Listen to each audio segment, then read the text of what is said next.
Hi guys, welcome back to our channel. This is Mr.Hat here, and today we have a special guest with us, and we're going to talk about language teaching, learning struggles, funny classroom stories, and real-life experiences that every teacher can relate to. And if you want practical tips, honest insights, and motivation to become a better teacher, so stay with us until the end, because this episode is packed with value just for you guys. So let's get started. Hi, Ted. Hi. How you doing? Nice to meet you. Nice to see you again. Nice to see you, right? So it's been a month and a half, 2 months since the last barbecue. Yeah. Thank you for the barbecue. It was great. No problem. It was a pleasure to have you here, Ted. Ted, I'm going to ask you some questions today, and then we're going to be happy if you can share a little bit about your knowledge. And it's going to help a lot of people, me and other people watching all over the world. So let's do it, okay? So Sure. Can you please introduce yourself first, like name, background, country, whatever you want? Yeah. Okay. I don't know what I should focus on, but I'm from Canada. I've been living in Japan for about 32 years. I came here after college, and I did a number of jobs, but I settled into teaching. I started working at a high school, and then eventually that high school opened a junior high school. I worked there for 7 or 8 years, and but it was a contracted position, and what that meant was every year they would give me a new contract. And at that time, I had gotten married, and I kind of wanted to be a full-time teacher, and they didn't really have any way of becoming a full-time teacher without me going back to university, in a Japanese university, and getting my Japanese teaching license. And so the principal said, "Look, we'll continue to do a contract thing, but we can't but we can't give you a full-time job." That frustrated me because I felt I was doing the same amount of work that the full-time teachers were doing. And a contract, it was a fair contract in terms of compensation, but there wasn't a pension and I always felt like they could always just say, "Hey, we don't need you next year," and I didn't like that instability. So eventually I said to my wife, I want to get my master's degree, and I want to go. Teaching university seems to be a little bit more stable. And so my wife said, "Well, if you put this amount of money in my hand every month, you can do whatever you want." So she gave me the freedom to, and for the next few years, I started getting my master's and teaching part-time English conversation, whatever I could get, until I got my master's, and then I got a part-time teaching job at university, and that eventually transferred into a full-time position. And I've been now working at my university for about maybe 15 years. 10 years. In the same university, me. Yeah, from a part-time to a contract to then a full-time position. All told, it was about 15 years, I'd say. 14 to 15 years. What a long journey. Yeah, it's been great. I'm happy. I really loved my job as a junior high school and high school teacher. I love the kids. But I feel that actually the risk that I took paid off, because the position that I have more is maybe more suited to my personality. Because in addition to teaching, I have to do a lot of writing and research, which I really enjoy. Cool. Not a lot of people like writing a lot, huh?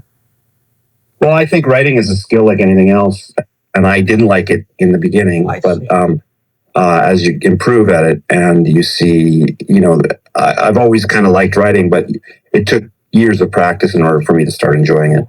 Yeah. You don't need to chat GPT now, right? Well, I use it quite often, but I use it more as a sounding board. To help you out if long stuff. It does a lot of the groundwork for me, and as much it tells me what I don't like, as much as what it tells me, things that I like. Like, this is not what I want, and then I can. But it does a lot of the groundwork that that makes the most difficult part of writing for me is getting your ideas down first. Whereas that's what it'll do for me, and then I can carve it and sculpt it from there. So cool. Yeah, so that's AI came to stay. Yeah, I also think that for my students, rather than discouraging my students from using it, I'm trying to encourage them to use it responsibly in a way that enhances their learning as opposed to does the work for them. Great, Ted. And can you see, guys? So AI is not bad. So as long as you use that as an assistant, and you're learning something, right? Yeah, what I find is if you don't know what you want, then AI will give you what you think you want, and that's probably not good. So I think the people who are poised to use it most effectively already have a certain level of skill. And it's a problem now because some of my students are just getting their homework, doing their homework, getting AI to do their homework for them, and that's hurting them, not helping them. And so, and it's getting harder to recognize for me too. But in the end, they suffer.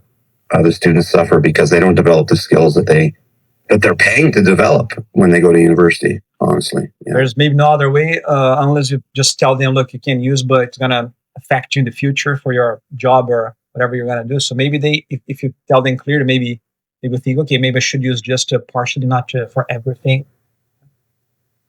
Yeah, it's hard to convince students because a lot of them don't have the maturity to know what's in their best interest. And a lot of them are at university, not only to learn, but to have the university life experience. And so you have to kind of do some things to ensure that they're learning in a way that you want them to learn. So, for example, I give assignments that they can do on their own, but sometimes I do in-class assignments where I can monitor their progress and make sure they're not using any form of AI. And the testing is, if we do testing, I try to make sure some of their evaluation is based on what they can do on their own without the assistance of AI. And knowing that encourages students to learn in a way that doesn't rely on it, because they know that I'm going to hold them accountable for their progress, for measuring their progress in a way where they can't rely on AI at all. Well, right on the spot. That's a great idea, Taj. Cool. So you mostly work with university students, and as you mentioned, now you're working for a university. How about little kids? So I've never worked with little kids, although for a number of years I used to train my students. We would do classes with little younger children. So, for example, there would be a couple of, I don't know what they're called, but like kominkan, places, and they would they contacted our university and said, "Can you do something with young kids in the community?" And so they would advertise like this English workshop, and I would train my students to teach them English, and we'd play games and do things like that with the younger ones. We did that once a year for 10 years, and then the program kind of got it shifted in another direction. But it was really good. I would train my students on teaching young kids, even though I don't have experience. I kind of just we kept it light. It was anywhere from first year elementary school anywhere to fifth and sixth year elementary school. So the levels were very different. So we had to kind of keep it very open ended. Yeah, but for the most part, my background is in junior high school, and then more recently university students. And I think their needs are quite different. Yeah, I believe so. Yeah, especially in Japan, isn't it? Yeah, well, I don't know how deep you want me to go into this, but from the formal education in junior high school and high school, the focus of the textbooks and of the learning content is on studying language without enough chances to practice, and so that by the time, as a university professor, by the time a lot of these students get to university, their language knowledge is high, but their ability to use it isn't very high. So my focus and the focus of many, or what I try to encourage the other teachers, the part-time workers that we have at our school, is to focus on giving the classroom a lot of time, using the class time to practice, giving them opportunities to speak, and then if it's reading practice, giving them strategies. So instead of teaching them the grammar or the parts of language, you give them strategies on managing authentic language use. And so that's kind of there's a disconnect between, like I said, studying language studying, acquiring knowledge of language and using it.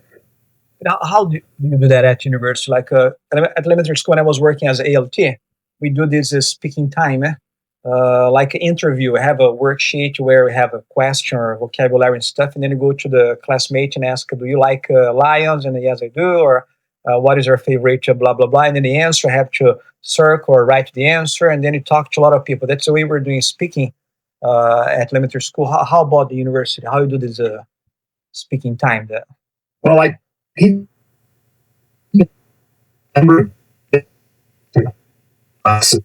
So one is the level of the student, and the other is the level of motivation of the student. Now, at university, I'll have a class of 30 or 40 students, and depending on and we also have required courses and elective courses. The required courses are the courses that students have to take, and the elective courses are the ones that students choose to take. Now, for the required courses, I have to teach all students, regardless of their level. So in a class of 30 students, for example, you might have students who are very good at English or very motivated to improve. On the other end, you'll have students who are not very good at English and who are not motivated to improve. And so trying to teach a group like that presents a lot of challenges, mostly in the different levels of motivation and ability. So you kind of have to teach in a certain way. But the elective classes that I teach are usually classes that students choose to take, and usually I have a higher level of student.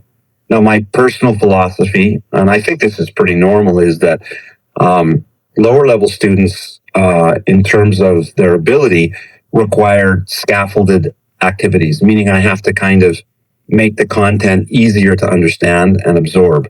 And the way you do that is you do out of context, you can teach principles, and then allow them to practice in a limited way with very structured activities. And then eventually the idea is you pull away the scaffolding, you pull away the structure, and you move towards more open-ended strategies. So, for example, in one of my required courses, it's a speaking course. At the beginning, classes at university are usually 90 minutes. So the first half of the class would be, I would give the students a topic like hobbies or family or something, and I would give them kind of vocabulary that's likely to occur. And then I would, on the board, I would write some kind of hints, some kind of phrases that are helpful. And then I would, say, okay, now talk. And then I would have them change partners frequently and just repeating, because I feel that repetition is a form of getting students to kind of it's a form of learning. So, and then eventually, after they've practiced it a few times, eventually I'll take what's on the board and I'll remove it so that they have to kind of. So I'm teaching it in a structured way, but gradually removing the structure. And I also find that being relevant and interesting to the students is really important. So I know that the university students want to get to know each other and they want to become friends with each other. So having them practice with each other and talk with each other in this way is something that they enjoy, because not only are they learning English, but they're also getting to know each other.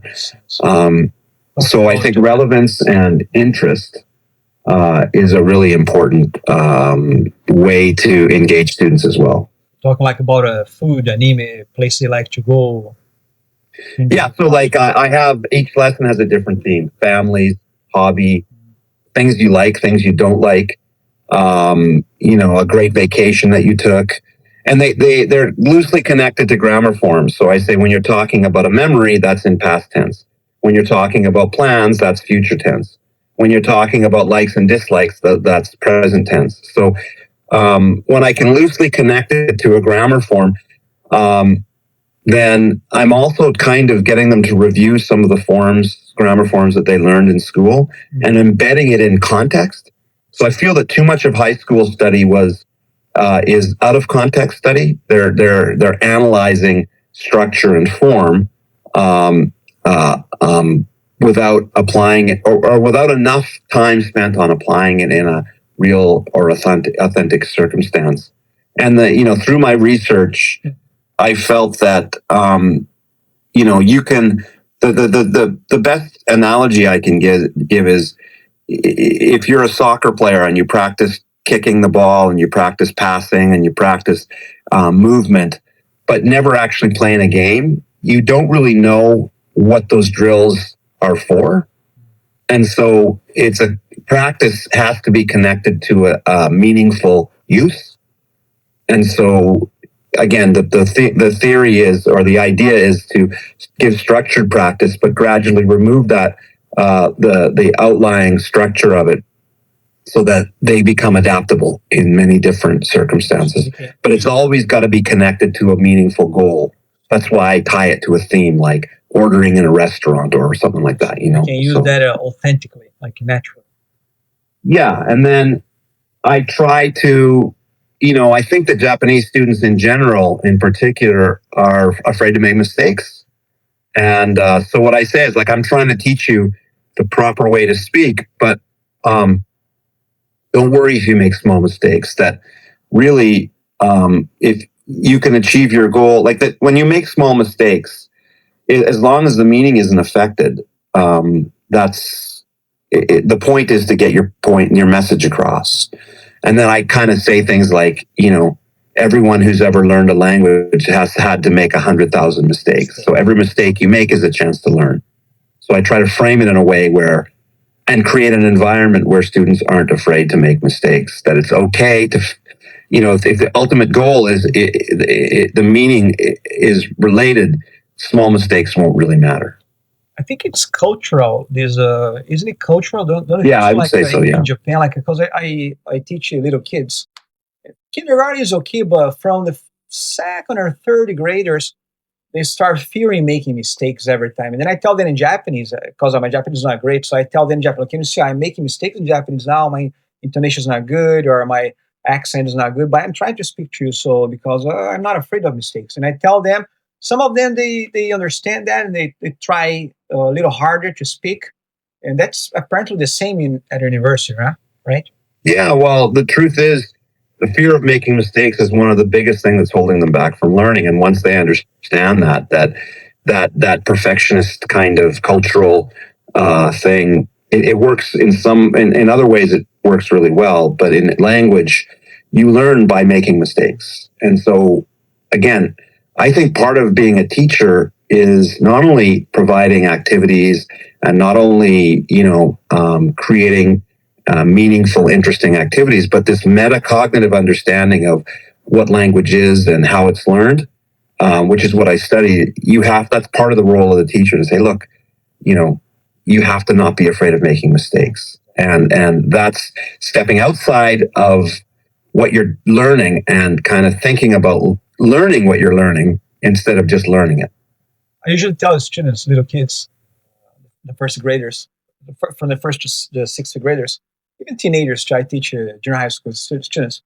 And I usually tell them, when you're little in Japan, so you didn't know Japanese, so you had to learn Japanese from your parents, from teachers, from adults around you. So you made many mistakes. For example, you didn't know how to say oishi, but you had to learn by listening that for many times over. And there's the food coming, you eat, you have that sensation. It's and that's oishi. And until you learn to use oishi, we have to repeat many times over, hear many times over. I said the language, studying English or any other language, is exactly the same. So that's why you're not afraid of making mistakes when you're a kid. You're trying to speak same with English or any other language. So just listen, copy, try to say it. Yeah, actually, in my third year students choose what's called a seminar, and they choose a teacher to study their specialty. And so every year I have 5 or 6 students that choose my seminar. And in my seminar, we compare how children learn their first language and compare it to how students learn a second language and what we can learn from that. And, what you're saying is absolutely true, that young children don't really learn a language, they more absorb it. They learn it just through repetition and reinforcement, but they don't really, learn until they're older, exactly the grammar structures. They just kind of infer them all. But I think that's partly because young children have a brain that's really malleable, that the brain is really flexible when you're a young kid, and it's easy to absorb. But as you get older, when you're 12 or 13, learning a second language, we learn the language consciously. We learn it by the rules, and the way we learn is quite different. Now, some researchers argue that we should learn a second language exactly like we learn the first language, but I disagree with that. I think in terms of the brain structures are different, and the purpose is different, and the opportunities are different, and that affects how we learn. So I really see it, because when my students are studying English with me in my class, they can get a certain amount of fluency, but it's when they go overseas to study and come back after a year that I can really see and that's just because the amount of exposure to the language is so much greater when they study overseas, right? And it's true with my daughter as well. She worked hard at school, and she did everything she could to improve in English, but it wasn't until she started studying overseas that she really hit that next level of fluency. You mentioned now there's an age when the brain starts working differently to learn a language. What is that? 13 years old, you said, maybe now. Is there a right age?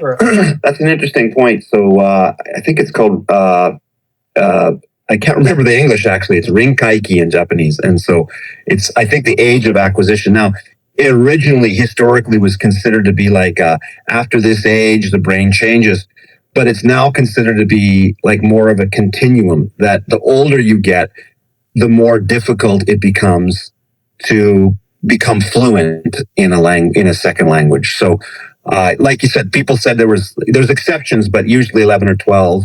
Before that, you have a greater likelihood of becoming perfectly fluent in a language.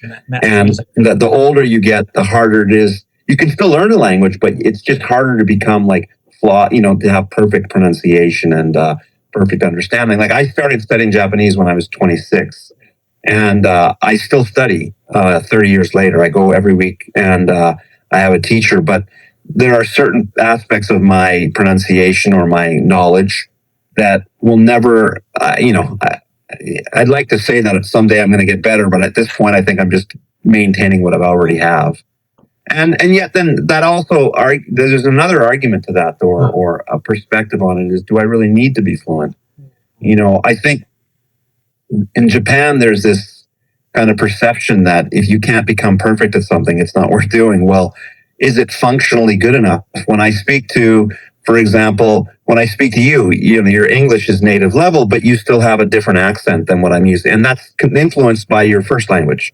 And so French people have a certain accent, and Brazilian people who speak English have a certain accent. Now, that doesn't mean that their English is worse than mine. It's just a little bit different. And so I don't really know what the point is of trying to speak something perfect, because I actually don't know what perfect is. Even among native speakers, there are different levels of ability. Some people are better speakers or writers than other people. So again, at some point, the whole argument becomes pointless. And I think it's also like this acquisition age discourages some people from studying another language, when it should be framed as it's harder, but it's still worthwhile.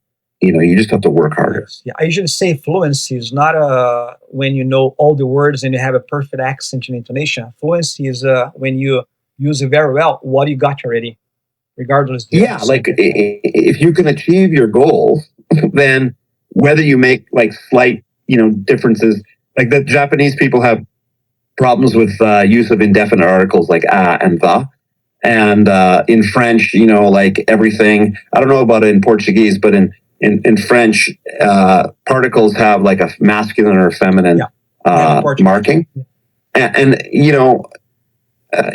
if you can use those incorrectly, but still the meaning is translated correctly, so it doesn't really matter that much. And it's the same in English. Like I know some very, very good speakers that they just don't use and the, and it's still fine. We're still able to communicate without any problems. Yeah, you're right about that, Ted. Cool. Ted, is it cold there? No, not really. Why? Not really? Like, it's getting warmer now, but some days are still colder than normal days. I went to the park today. It was a little bit chilly. Yeah, I actually I just walked to work today, and it was, I thought it's starting to get, I felt spring in the air for the first time, so. Cool. What is your favorite season here in Japan? don't know, spring maybe. I don't like the summer, and I don't like the cold weather. So spring or fall, probably. I like the cherry blossoms. Same as me. Same as me. Yeah. Ted, can you share with us your teaching routine? How is that? You have 10 minutes warm up, and then you have a reading. How is that at university? Well, again, I have I teach several different classes, and so as I said, the required classes, because there are different levels of ability and motivation, and they're 90-minute classes. The first 45 minutes is usually a speaking exercise where I'm guiding the students. I give them directed speaking exercises, and the students really seem to enjoy that. And then the remaining 45 minutes, we made a textbook about different countries around the world, and we study about different countries. And although the focus is on speaking and listening, we use the content when we test the student. The idea is that at the end of the course, the students, in our intercultural studies course, have a better understanding of different countries around the world. And so the idea is to hold them accountable, not just for their English ability, but for some of the content that we study. In the second year, I have 2 second-year courses, and I teach. They asked me to teach content-based courses, which again is a more serious. It's elective courses for students to learn some content in English. The purpose of that is many of our students go overseas, but some of them don't have the money to go overseas. They can't afford it, or they're anticipating going overseas, but they kind of want a taste of what it's like to study there. So I try to teach these 2 courses in a way that I studied in university, which is lecture-based. And I just, one class is about European classical music. And the other class is about kind of an anthropology class about the history of human civilization. And each of those classes, I start with a lecture. I try to keep my lectures, I'll teach maybe 50 to 60 minutes of lecture content, and then 30 minutes is we do these kind of activities to kind of make sure they understand. I feel because they're not native level and the content that I'm covering is quite difficult, I'll maybe give a lecture for 20 minutes and then 10 minutes of an activity where they test each other on whether they understood what I taught them. So those 2 content courses. And then third year, I teach a presentation course where I have the students, I give them topics and they prepare a presentation, and then I give them feedback on that. So I try to, 90 minutes is a lot longer than high school or junior high school students. So the students get a little bit bored. So I try to break things up. I try not to do one thing for more than 20 minutes. I try to keep the content relevant. I try to keep, be funny. I try to review the material. At the end of each course, like each lesson, we have an online learning management system. So I have the students write feedback for me, and I say, like a comment paper on, I say, what did they think of the class? Is there anything you didn't understand? Is there any feedback for me on my teaching? Like sometimes I'll say, you speak too fast, or I didn't understand this, I have this question. And that's part of their overall final grade. So at the end of the course, I look at how many times, they're expected to write feedback. And Japanese students are used to this because they've been doing this since they were young. This kind of comment paper or this feedback system. But it gives me a chance to interact with the students on an individual basis if there's anything they don't understand. I have a question. At junior high school, I don't know if all of them, there's always the Gaikokujin teacher, the foreigner teacher, and there's also the Japanese teacher that teaches English, the grammar and stuff. Is there a Japanese English teacher in a university?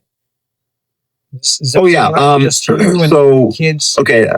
Just to step back, I was a high school teacher, junior high school teacher, and I kind of felt, and this was quite a while back, so this was many years ago, but I kind of felt like I was the entertainer, and the Japanese teachers, their job was to get their students into university. And so we had this textbook, and there's an exam called the Kyoto test or the Senta Shiken. And so they were pushing this kind of study that would maximize their score on this test. But then I taught communication classes, and they kind of felt like, I'm just entertaining them, or we do the real job. We do the real job of teaching them real English. And I didn't like that because it's not true, for one thing. And, again, I think meaning separated from context, or language separated from context isn't a good way to study. But in university, I kind of lost my train of thought here. So, Are there Japanese teachers teaching the grammar? Yeah, we definitely have Japanese teachers teaching, but it's a little bit more the same. Like, there are some full-time tenured Japanese professors, teachers of English, and they teach their specialty. Like, one of them has a American literature background, and another one talks about British literature, and so they would teach their focus as well. But they teach the same classes as we do too. But in their their higher level classes, they would teach their specialty. But they tend to focus more on. I don't think it's like they add something to learning or to teaching that I can't provide. For example, they studied English as a second language, and so the strategies that they can provide are kind of better because I learned English as a first language. So I can teach English, but it comes from the perspective of somebody who knew it already. Now, as a teacher, I studied how to teach. As a professor, I studied how to teach second language. But Japanese people can, teachers can say, I know what you're going through, and this is what I struggled with, and I can, you should try this strategy. Help them out better. It's in some ways they offer a different perspective. I think the advantage that native speakers have is there's a kind of an authenticity to what we're doing, and I just think that I focus on meaning, like communicative language teaching and a meaning focused content, which is what most of the research says is the best way to teach. Whereas a lot of the Japanese teachers of English tend to be a little bit more traditionally focused on their teaching methods, which I don't think are that effective. I don't agree. I don't think they're ineffective. I just don't think they're as effective as meaning focused. There are better ways to do that. Teaching. Well, if you look at Japan and the amount of resources they've spent on teaching English as a second language, and then how well people actually can speak it, you can see that whatever they're doing hasn't been really very effective. And I don't like saying this to Japanese people or teachers in general because it just makes them sad. Mm-hmm. And I just think in my own country, we did the same thing. We had to study French because Canada is a bilingual country, but in the West, we all had to study French as a second language, even though nobody ever used it, and it wasn't. It was basically a waste of time. All of the French that I learned in public school never really amounted to anything, and which was funny because I ended up going to university in Montreal, and I really regretted not trying harder. But I just think so my point is that I don't think Japan is particularly bad at teaching. I think it's really hard to teach everyone how to speak a language in public school in that way. I just think it's really difficult. Now, other countries have done it better, like Finland has done a better job of it. And again, the way that they've done a better job of it is to through meaningful language use. They don't just focus on the forms; they focus on form, not just on the grammar principles and the vocabulary. They focus on using it. Is it easier for people in Europe maybe to learn English because they can travel to different countries, maybe England or more foreigners around there? Is this something related to? That's a pretty deep question. What I really feel I think another thing that people don't really realize is that Japanese and English are as far apart as two languages can be, and that English and the other European languages are far closer. So, for example, research has shown that it's for a French person to learn English would take them a lot less time than for a Japanese person to learn English. It's called this. There's this scale called linguistic distance, and Japanese and Chinese, and that's why Koreans learn Japanese much more quickly than for example I did. So part of it's structural, part of it is just the distance between the languages. They're just so different. But you're also right that the amount of exposure and a lot of these countries, in Europe, the language of the lingua franca, the language of communication, for example, is English. So, for example, if you've got French and German people together, a lot of people speak both, but if they don't, the common denominator would be English. So that English as a medium of communication makes it more important for students to be able to learn that language. And people say that that's not fair, or that English is not maybe the best language to do it, and that might be true. But the reality is the reality, right? If you learn English, you'll be able to travel into many more countries and function than if you learn, for example, German. Yeah, it's just the way it is. Now, if you were to go to South America, and obviously it would be maybe a better idea to learn Spanish. But in terms of Europe, I would say that, and it might be changing, and I don't know, whether it's fair or not. I think you have to look at the reality of the situation. Sometimes there's some people saying that the Chinese would be the next big language in the world. I don't know if it's true, or because there are a lot of maybe billion something people speaking Chinese, plus no native people learning Chinese to do business with China. But I don't think it's going to be maybe the more people start learning Chinese than English nowadays. Well, there's over a billion people speaking it in the first place, and then you start to say, well, okay, but like the Chinese characters are it takes such a lot. Is it instead of an alphabet, you have all these Chinese characters, which makes it much more difficult to learn, right?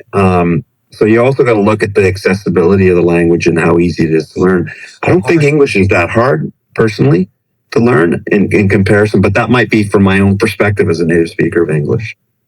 And again, we can have a long conversation about what language is maybe most suited to be the international language, but I'm not sure if it's really relevant here, because we exist in the world such as it is, and English right now is important. At least it's felt to be important for my students, and so that's why I have a job, I guess, right? If nobody starts speaking Chinese and abandon English, and you lose a job. Well, but honestly, at our university, over the last 10 years, there's been a big increase in students. Like, they can choose to study English or Chinese. I see.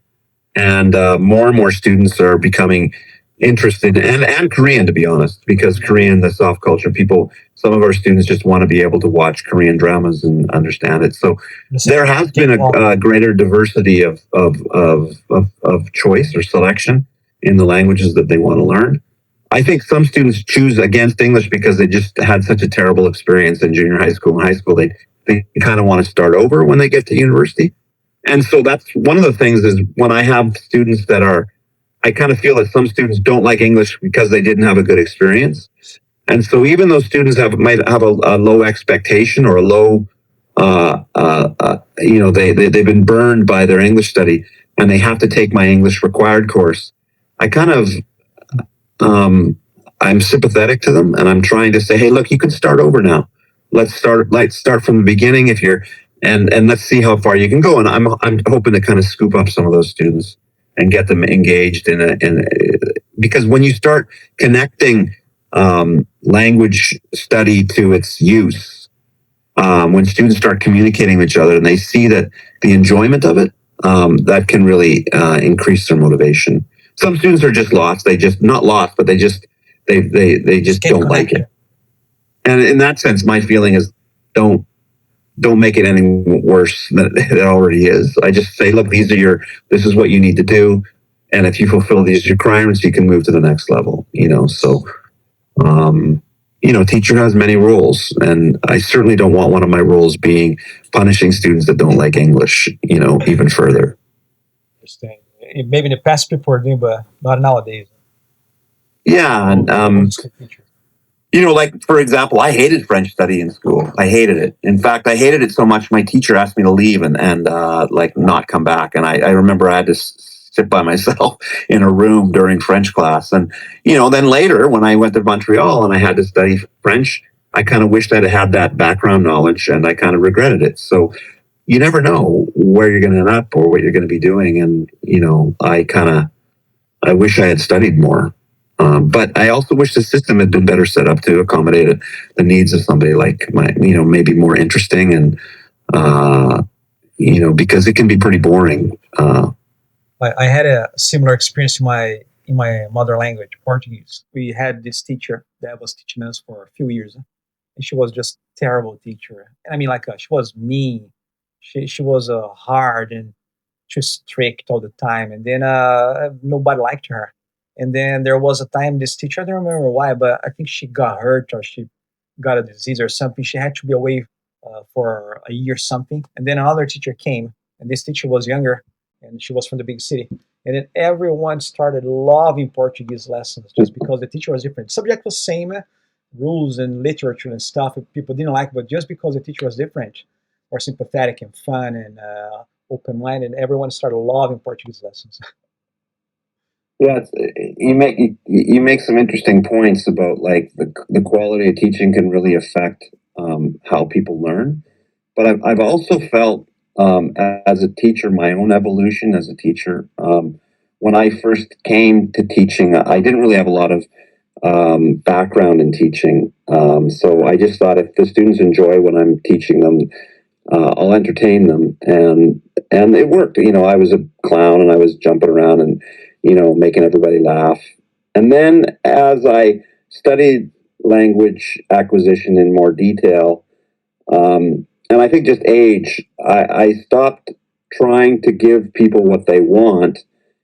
I wanted people to enjoy my classes, not because they thought I was funny, but because uh, I was teaching them like they were learning something. And to be honest, um, you know, I kind of feel like when I shifted to, look, this is how I think you should learn, the students kind of enjoy the learning process less. I'm not saying they don't enjoy it, but, I could play karaoke songs and entertain them and keep them laughing. But as a teacher, I kind of feel it's my responsibility to teach them in a way that they can best learn.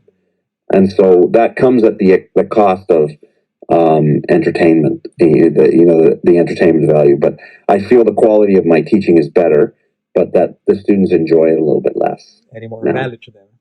Cool, cool.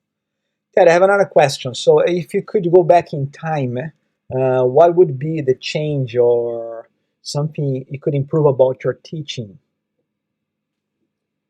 I think this is connected to just what I said. I kind of wish that I would have earlier on maybe studied English, studied language acquisition a little bit more closely, and align my teaching with what I learned.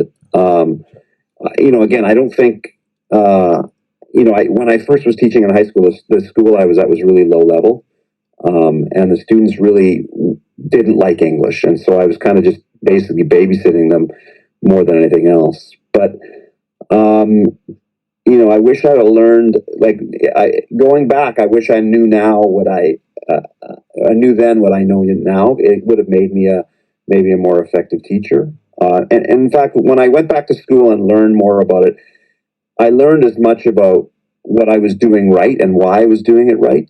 And that gave me the confidence. But before that education, I kind of was like, I thought I was not a real teacher because I didn't know why I was doing what I was doing. And so I would say that had I studied, I just feel like we do a lot of the same things. Like when especially at high school, I was teaching so many classes a week. I didn't really have a lot of time to prepare. But you know, it's kind of like Groundhog's Day, where you just keep repeating the same thing. But um, you can really that repetition can really make you a very, very good teacher. And I it was really I could carve those lessons down to like like a moment, like I like the way that it was kind of like the way you express an idea, or the way you structure an activity, the order of activities, that matters so much. And that a little bit more thought to that, it could have improved myself as a teacher, I think. Cool, cool, cool. You get it, guys? Are you getting the insights? Ted, I have another question. Do you have a specific? Okay, I know you talked a lot about a lot of stuff, and then have you ever faced a difficult or problematic situation, specific one in class, and how did you solve it? Um, I can think of some specific examples, but I would say that the hardest part of my teaching journey was I was a junior high school teacher, and I really felt that my teaching was more about like teaching life as opposed to teaching English. And a lot of these kids emotionally weren't that developed. Like they were, they're still kind of young, and there was a lot of things going on that I just didn't feel equipped to deal with. Students, I've been spit on, I've been punched, and you're not a real teacher. Go home. Um, and so those are the things that. But I remember one kid. He had Asperger's, and he was one of the kids that he hit me once, and he told me I wasn't a real teacher. But then, I knew that he was just lashing out. That a lot of these kids say things that they don't really mean. I knew he was saying it to hurt me. And I remember when he graduated. The 2 years later when he graduated, he was a kid that really didn't really have very good control over his emotions. Not only just anger, but sadness or love. And I remember he came up to me holding his graduation certificate, and he put his arms around me and hugged me. And I said, I thought you said I wasn't a real teacher. And he was like, no, I'm so sorry. I didn't mean that at all. So I think maybe my advice is not to take things too seriously, what people say, especially kids, and that if you're consistent and you care about them, they'll come around. Sometimes they're just teasing you to see where lies the limit.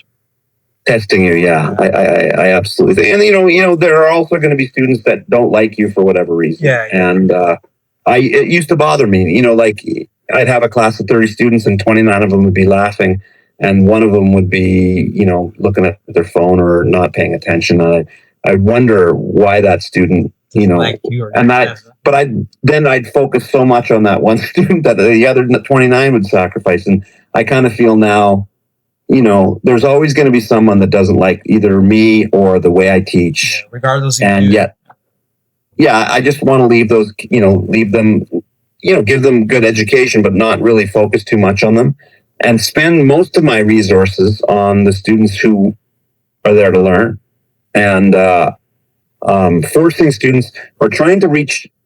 And I think other teachers do this much better than me. I had another teacher I worked with that he really wanted to kind of attract more students. He wanted to get those students that didn't like English and attract them. For me, my personality, my teaching style, I want to focus on students. I want to focus my resources on the students who are there to learn. And the ones that aren't, I just don't want to bother them. I just, I still want to help them. I just don't really know how to help them as much. Sometimes I have a hard time because maybe I'm like the teacher you're mentioning now. I see people enjoying, but there are a couple of kids that don't enjoy, and I feel heartbroken. Like why? I'm trying my best to teach it, to bring them together, to have fun, but they don't like me. They don't. Sometimes they say I don't like you, and then I feel like, oh my God, what am I going to do with my life now? Because they don't like me. What to do? But there's nothing you can do actually. So maybe they say that's just because they're testing you, or maybe just because they don't like partners. Well, and I often assumed it was because of me, but it could be because, their father died, or, they have a whole life beyond what they're learning, and this isn't a priority for them. It's not personal, or maybe it is personal. But I think now the confidence to know that what I'm doing is effective and good. And so if they don't like it, that's on them. I don't really take it as a personal attack on what I'm doing. I do know that I'm a pretty intense guy, and some students, especially Japanese students, are a little scared of me.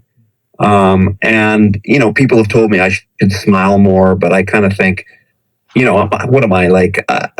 I am who I am, and if people don't like it, then and they haven't taken the time to get to know me, then that's kind of on them. And again, as you get older, you just stop worrying about those small matters as much, and just Sure. I see teaching as an art, as a craft. I'm trying to do the best job I think I can do. And by doing that, I'm less concerned with what other people, with my students, think about it. Like, I used to think too much about that, and now I think less about it. And because I've grown in my confidence. Age comes maturity. I would say so. Yeah, that's absolutely. And I think with age also comes just like a kind of like, I'm not trying to prove myself to anybody anymore. I'm trying to be the best version of myself, but I'm not comparing myself, and I'm not trying to. I don't have anyone to impress anymore, really. I'm coming to the end of my career, and so I want to see, how much I can do until my career's over. Cool insight, Ted. Ted, and is there any rewarding moment you have as a teacher, or you had in the past, like, wow, this period of time, or that class, or that school, or when I did this, it's quite rewarding. Is there I think the most rewarding thing I can say about teaching is that I've been teaching in Hamamatsu for coming on over 25 years. And I still regularly see students that I taught 30. I just happened to be about a month ago. I was playing basketball, and one of my former students showed up. Just a second, I can't see your face. Oh, sorry. Yeah. Okay, good. A student of mine just showed up. I hadn't seen him in over 10 years. Maybe it had been 15 years since I seen him, and he just showed up at basketball. And, he remembered my name, and he was on the basketball team, and I was helping coaching, and we played basketball again after 15 years. He had actually graduated from high school and sent to Indiana for 5 years, and it was just great to see him. And that happens to me all the time, where I see my former students, and the fact that they remember my name, and now many of them have kids that are like much high school students now. So the roots that I have in the community are really rewarding when I see people, and I remember them, they remember me. So I think that's what I find the most rewarding of my career. Of course, there are individual moments, but I don't want to reduce it to a few moments. It's just that I've been. I never realized, like, a lot of these kids hated English, and then I see them 15 years later, and they said, I really enjoyed your class. And that makes me feel good. Like, they probably still never learned any English, but at least they didn't hate it even more than they already did. Happened to me a few times too. Once I was at our school in Fukuro, language school, and then someone rang the doorbell. Then I opened the door, was the mailman, a young person. And then he just told me, Japanese person, just like, you got to sign it here. Then I got the thing I had to sign, a paper, and then I looked at it and said, maybe I know you. You're familiar. And then he was like, I had long hair when I was ALT. And then he looked at me, and I looked at him and said, and I have some pictures of old times on the left side of the wall. And then I told him, what elementary school were you studying when you were an elementary kid? He said, I was studying at Minamisho. And I said, well, look, I have a picture here of Minamisho, the graduation time. And then, are you here? And then he took a look at the picture, and he saw a lot of the classmates. So, yeah, those are my classmates. And then suddenly he could find himself among them. And said, oh, that's amazing. Me, yeah, it's a great, yeah. And then I told, me and Mike was the same. He was, but you had her. I said, yeah, time passed. And he said, long time no see, such buddy. It was good to see him. It was great to see him again. And he told me a couple of times, I remember that game, the bomb game and the blah, blah, blah game. It was nice. We had fun with everyone else. It was so rewarding listening to that. Yeah. So you know what I'm talking about then, right? Like having roots in the community was really very, very rewarding for both of us, obviously. Yeah. And Ted, you said you speak Japanese. You've been studying Japanese for quite a while. Huh? Or for how long was that? Well, on and off. So I came here for the first 2 years. I just focused on speaking, and then when I came back, I went back for a year to Canada. And when I came back, I became a little bit more determined to study Japanese. So then I started taking the JLPT tests, and I think in 2010 I passed the N1. And then, but then I found, at university, my job is really, there's a lot of meetings and there's a lot of emails in Japanese. And so I have to talk and I have to contribute in meetings. And I just felt my Japanese wasn't good enough. And so I have a really good teacher now. She's an older woman, and we both have a background in applied linguistics. So we discuss about language acquisition, and then I kind of talk about the things that I have to do at work, and then she kind of gives me advice on that as well. So we could say you are advanced level. yeah, I would probably say I'm advanced, You but can read kanjis and stuff. I would say I'm advanced, but probably below where I should be, considering the amount of hours I put into studying. Yeah. But, I'm functional. And again, at this age, I'm not sure how much better I'm going to get. I'm just trying to keep what I have. But I still learn new words every day. And is there any strategy you have to master Japanese? Like you do something every day? You mentioned a couple of things already, but can you share with us what is effective for you? I know, I understand a lot of people have different ways to learn, but how about you? How do you how could you master it? Writing every day, listening to CDs, or just studying, or listening, or to people talking, or how was that? I think that I'd say that there's a number of strategies that I use, but I think one of the more effective ones is to remember not just words, but phrases, because we can memorize words with, for example, and pair them with our previous knowledge. I can take a new Japanese word and say, this means this in English, and then that's an out of context memorization. But it's only till I use that word in context or see its use in context that I can actually remember it. And so instead of remembering just a word, I'll try to remember a new word within a phrase, because that kind of gives me a better idea of how it's used. A lot of times with my teacher, there'll be a word and I'm like, I know the meaning of it, but I don't know how it's used. And often it's used in a different way. Even though the meaning is the same, it's used in a different way, different phrases, different metaphors. So a lot of my, discussions with my teacher are how certain words or phrases are used in terms of collocations. I don't know if how words fit together. And I'm very interested in that. So, like how Japanese is structurally different from English. Sorry, maybe that's not exactly what you wanted. Japanese is quite complex for people speaking maybe English and Spanish and Portuguese. I remember coming to Japan, I couldn't understand why. If I want to eat, you just say tabetai. Yeah. Why they compact that in that way? So how am I supposed to know what is the want, what is the eat, and then just compact everything together? That's something I had a lot of a struggle learning.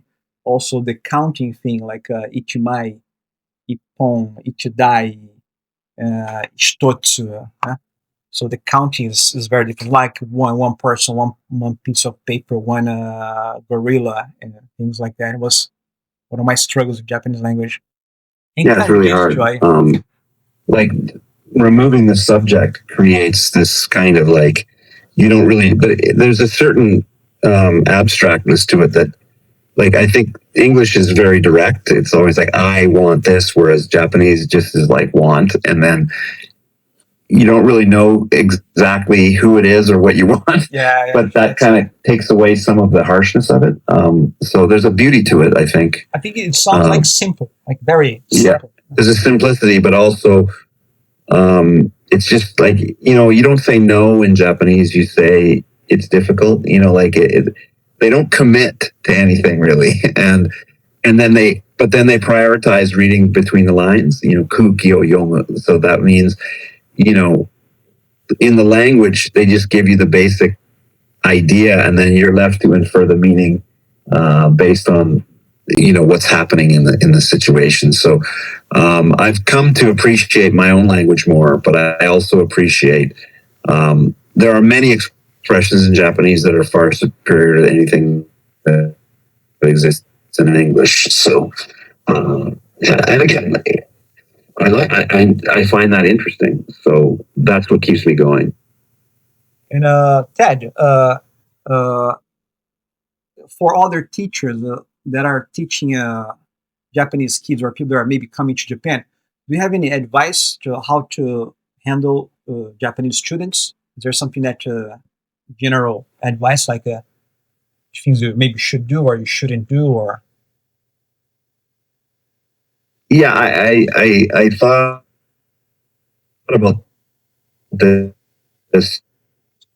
Ted, your audio is cutting a little bit. Just a second. Your I think I kind of said it out earlier, but it's like your role as a teacher. It's not yours is too. Are you there? Can you hear me? Now it's okay. I can see you. I can hear you now. Okay. Do you want me to shut my video off, or No. is it okay? No, that's okay.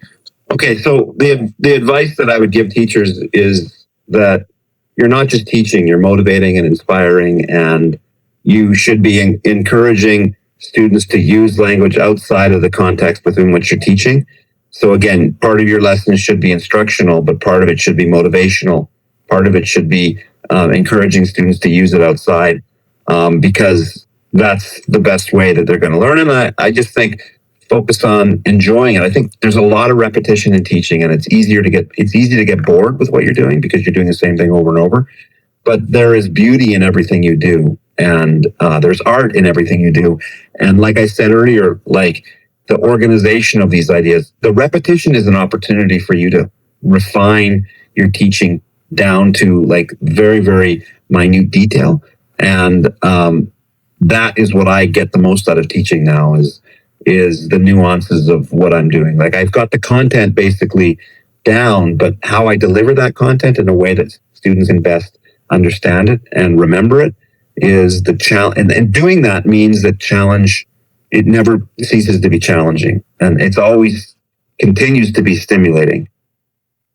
Especially in Japan, people don't get they fear too much mistakes and it's difficult to get them motivated to do like study a language. So you really have to work on the psychological side of that. Sometimes I have to keep praising kids and making it fun so they can feel like, okay, I want to listen to, I want to repeat the words, because I work with little kids. So that's what I mean. Yeah, like you talked to me about gamification. I think that's a really good, when you make something, a game out of something, there's advantages to that because it makes it interesting. It turns it into a competition. Now, there's some disadvantages to it, but overall, and depending on the level of students and the age,